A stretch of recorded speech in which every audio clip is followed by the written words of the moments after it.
মনিৰুদ্দিন আপোনাৰ পৰা সবিশেষ তথ্য এই মুহূৰ্তত জানিব বিচাৰিছো। হয়, ইতিমধ্যে হয়তো বাবৰ আৰক্ষীৰ যি বাহন আছে বাহনে হয়তো এক্সেল কেয়াৰ ইংলিছ একাডেমীৰ যি ক্লাছ 1-ৰ ছাত্ৰ আছিল সাকিবুল ইছলামক থিতাতে হয়তো গুৰুতৰভাৱে আহত হয়। গুৰুতৰভাৱে আহত হোৱাৰ পাছত মন্দিয়া আদৰ্শ চিকিৎসালয়ত ভৰ্তি কৰা হয়। কিন্তু আদৰ্শ চিকিৎসালয়ত ভৰ্তি কৰাৰ পাছতে তেওঁক বৰপেটা চিকিৎসা মহাবিদ্যালয়লৈ ৰেফাৰ কৰে।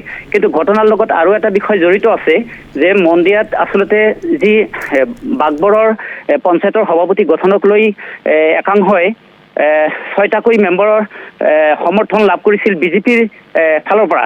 কিন্তু তাৰে 3জন সদস্যক মন্দিয়া বাগবৰ আৰক্ষীয়ে ইতিমধ্যে হয়তো বিভিন্ন বাল্য বিবাহৰ লগত জড়িত থকা বুলি তেনেকুৱা অপৰাধৰ লগত জড়িত থকা বুলি তেওঁলোকক আটক কৰা হৈছে। আৰু ইতিমধ্যে মন্দিয়াত যি পঞ্চায়ত সভাপতি গঠন হৈ আছে, এই গঠন হোৱাৰ সময়সীমা গুচি যোৱাৰ প্ৰায় উপক্ৰম হৈছিল।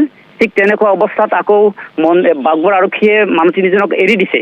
এৰি দিয়াৰ পাছত এই বাগবৰৰ যি আৰক্ষীৰ যি বাহন, এই বাহনখন এই ৰাস্তাইদি কেইবাবাৰো অহা যোৱা কৰাৰ অভিযোগ উত্থাপন হৈছে।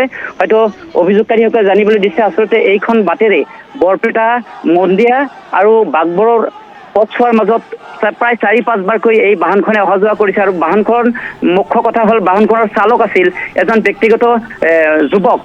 তেওঁ কোনো চৰকাৰী এমপ্লয়ী নহয় বা থানাৰ কোনো লোক নহয়। তেওঁ কম্পিউটাৰত কিছু টাইপিং কৰি থাকে থানাৰ ওচৰত। আৰু তেনেকুৱা ল'ৰা এটা ৰকিবুল হুছেইন নামৰ এজন ল'ৰা আছিল। তেওঁক যি গাড়ীখন চলাইছিল আৰু গাড়ীখনৰ ভিতৰত 4জনকৈ আৰক্ষীৰ মানুহ উপস্থিত আছিল, আৰক্ষীৰ জোৱান উপস্থিত আছিল। আৰু তাত দুজনমান ব্যক্তি যেনেকৈ ৰকিবুল ইছলাম আৰু মিজানুৰ ৰহমান নামৰ থানাত সদায়ে বহি থকা মিজানুৰ ৰহমান নামৰ ব্যক্তিজন, এই দুজন ব্যক্তি বাহিৰে দুজন ব্যক্তি উপস্থিত মানে গাড়ীখনৰ ভিতৰত আছিল। আৰু গাড়ীখনৰ ভিতৰত আৰক্ষীৰ টুপিৰ ভিতৰৰ পৰা বহুতো তাজপাত ওলাইছে আৰু এখন মদৰ বটলো ওলোৱা বুলি অভিযোগকাৰীসকলে কৈছে। আৰু আমি দেখিবলৈ পাইছো তাতে যে আৰক্ষীৰ টুপিৰ পৰা বহুতো তাজ উলিয়াইছে। গতিকে এই ৰাইজৰ ৰোষত পৰি গাড়ীখন ততাতৈয়াকৈ মন্দিয়া আদৰ্শ চিকিৎসালয়ত সোমাই দিয়াৰ পাছত আৰক্ষীৰ সেই ব্যক্তিকেইজন মন্দিয়া আদৰ্শ চিকিৎসালয়ৰ ভিতৰত আছিল, আবদ্ধ কৰি ৰখা হৈছিল। আৰু ৰাইজে উত্তপ্ত পৰিস্থিতিৰ সৃষ্টি কৰাৰ পাছত অলপ পাছতে বাগবৰৰ যি অচি আছিল, আৰক্ষী বিষয়া আছিল, তেখেতে সি উপস্থিত হয় আৰু তেখেতকো ৰাইজৰ ৰোষত পৰা দেখিবলৈ পোৱা যায়। আৰু বৰপেটাৰ পৰা ততাতৈয়াকৈ বৰপেটাৰ যি অতিৰিক্ত আৰক্ষী অধীক্ষক আৰু উপ আৰক্ষী অধীক্ষক জিতেশ বৰ্মনো আহি উপস্থিত হয় আৰু এটা সজাতি দলো আহি উপস্থিত হয়। কিন্তু ৰাইজৰ ৰোষত তেওঁলোকে যদিও পৰিছিল, কোনো ধৰণৰ মাৰপিট হোৱা নাই। কিন্তু ৰকিবুল হুছেইন নামৰ ল'ৰাজনক ইতিমধ্যে উত্তম মধ্যম ৰাইজে সোধাবলৈ সক্ষম হৈছে। আৰু সেই বাগবৰ থানাৰ পৰা যিজন ব্যক্তি দুজন আছিল আৰু মিজানুৰ ৰহমান আৰু ৰকিবুল আৰু কেইবাজনো ব্যক্তিৰ নাম কৈছে, তেওঁলোকে সদায় মন্দিয়া বাগবৰ আৰক্ষীৰ থানাত বহি থাকি তেওঁলোকে দালালি কৰে বুলি ৰাইজে ইতিমধ্যে অভিযোগ উত্থাপন কৰিছে। আৰু এই ৰাইজৰ অভিযোগ মৰ্মে হয়তো উপ আৰক্ষী অধীক্ষক আৰু অতিৰিক্ত আৰক্ষী অধীক্ষক আহি অচিৰেই সেই দালালকেইটাক আটক কৰা হ'ব বুলি ৰাইজৰ কথা দিছে। আৰু ৰকিবুল হুছেইনক ইতিমধ্যে গ্ৰেপ্তাৰ কৰি বৰপেটা আৰক্ষী অধীক্ষকলৈ লৈ গৈছে। হিমাক্ষী, হয়, এই মুহূৰ্তত আপোনাক ধন্যবাদ জ্ঞাপন কৰিছোঁ মনিৰুদ্দিন, বিষয়টোৰ সন্দৰ্ভত সবিশেষ তথ্যখিনি জনোৱাৰ বাবে।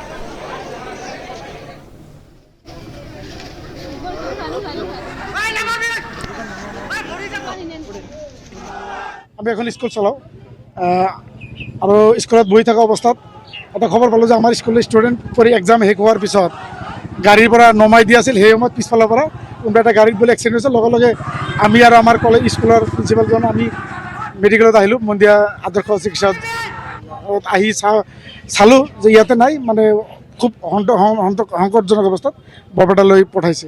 তাৰপিছত যিখিনি ঘটনা পালোঁ, আমাৰ ড্ৰাইভাৰৰ পৰা শুনিলোঁ যে এই ল'ৰাটোৱে স্কুলৰ পৰা নমাই আছিল আৰু বাগবৰ থানাৰ গাড়ী তেওঁলোকে পিছফালৰ পৰা খুন্দা মাৰিছে।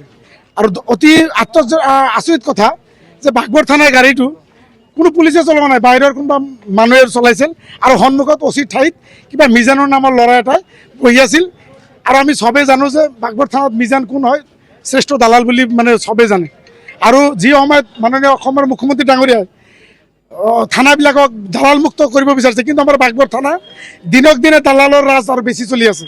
আপোনালোকে আপোনালোকৰ সংবাদ মাধ্যম আপোনালোকে নিজে জ্ঞাত গতিকে মই আপোনালোকৰ মাধ্যম দিয়ে মাননীয় অসমৰ মুখ্যমন্ত্ৰী ডাঙৰীয়াক আহ্বান জনাম যে কি হিচাপত যে বাগবৰ থানাত অচিৰ গাড়ী কিবা বেলেগ মানুহে কেনেকৈ চলাব পাৰিলে আৰু বাগবৰ থানা অচিয়ে কি হিচাপত কোনটো আইনত তেওঁৰ গাড়ী বেলেগ মানুহক চলাব দিলে গতিকে কিবা ৰকি নামৰ এটা ল'ৰা চলাইছে আৰু মিজানুৰ কেনেকৈ আগত আছিল আৰু যি গম পালোঁ যে তেওঁলোকে কিবা পঞ্চায়তৰ প্ৰেচিডেণ্ট গঠনলৈকে বোলে জড়িত আছিল আৰু এই যিজন ল'ৰা এক্সিডেণ্ট কৰিছে তেওঁৰ ঘৰত তেওঁৰ খুৰা কিবা প্ৰেচিডেণ্টৰ কেণ্ডিডেট আছিল গতিকে মানুহৰ মুখেৰ পৰা যি মানে গম পাইছোঁ এইটো পৰিকল্পিতভাৱে ঘটনাটো ঘটাইছে আৰু আমাৰ যি স্কুলৰ যিটো মানে আমাৰ যিখিনি CCTV ফুটেজত আমি দেখা পালোঁ এই গাড়ীটো 4-5 বাৰমান ঘূৰা ঘূৰি কৰিছে গতিকে স্কুলৰ এক্সাম শেষ হোৱাৰ পিছত গাড়ীটো ফ'ল' কৰি গৈছিল তেওঁলোকে গতিকে এইখিনিৰ জৰিয়তে মাননীয় SP মহোদয় বৰপেটা আৰু অসমৰ মুখ্যমন্ত্ৰী ডাঙৰীয়াক আহ্বান জনাম বাগবৰ থানা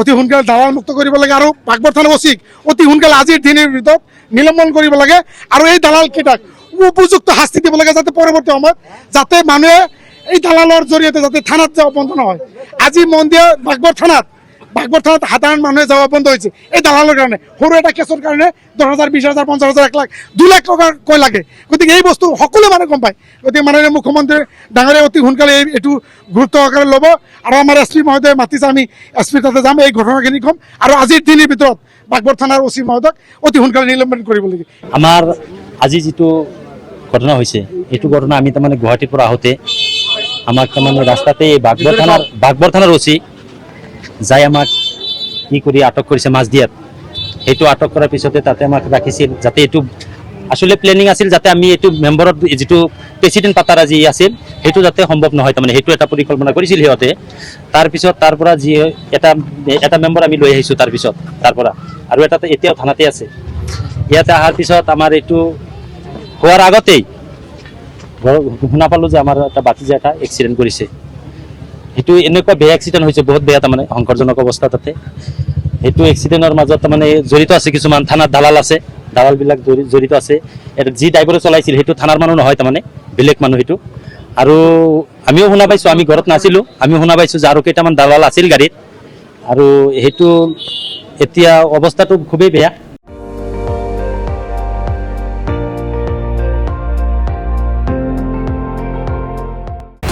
আপুনি চাই আছে ND24 সৰ্বশ্ৰেষ্ঠ নহয় সৰ্বোত্তমৰ দৌৰা